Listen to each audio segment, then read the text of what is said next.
Hududlarni kompleks rivojlantirishga qaratilgan islohotlar natijasida shahar va qishloqlar qiyofasi tobora yangilanmoqda.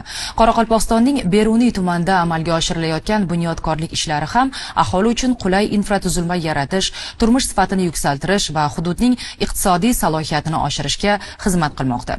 Muxbirimiz manzildan xabar qiladi.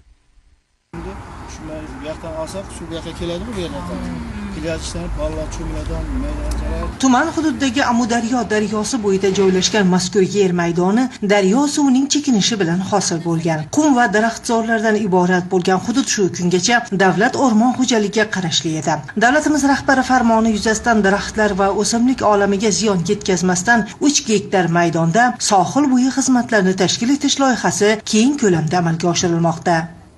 Tumanda Dravir loyihalaridan biri Amudaryo sohillarida bo'sh turgan yer maydonlaridan bu yerdan biz samarali foydalanish bo'yicha ishlar tashkil qilinyapti. Bu yerda 7.4 milliard infratuzilma uchun pul ajratildi.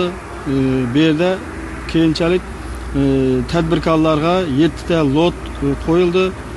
Umumiy ovqatlanish shoxobchalari, bolalar o'yingohlari, ko'ngilochar joylar, keyin plyajlar tashkil etish bo'yicha lotga chiqarildi. Bu tadbirkorlarimiz tomonidan takliflar berildi. Shu lotga chiqarilib ishga tushirish masalalari ko'rilyapti.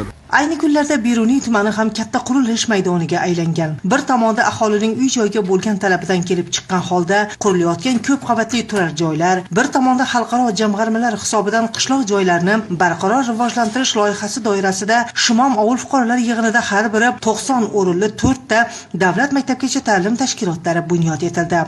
Tumanimizdagi 2026-yil investitsiya dasturida tumanimizdagi 6 ta hududdagi, ya'ni 6 ta mahallamizdagi aholining sharoitini yaxshilash uchun 185 milliardga yaqin mablag' hisobidan shu hududdagi maktab, bola bog'chasi, ichki yo'llarni asfaltlash, tungi otishlar o'rnatish, piyoda yo'lakchasini o'rnatish va bolalar maydonchasi, barkod, qishloq vrachlik punktlarini qurishlari amalga oshirilmoqda. Bular ham o'zining grafik asosida amalga oshirilmoqda. Sifatli qilib yil oxirigacha yakunlash choralari ko'riladi.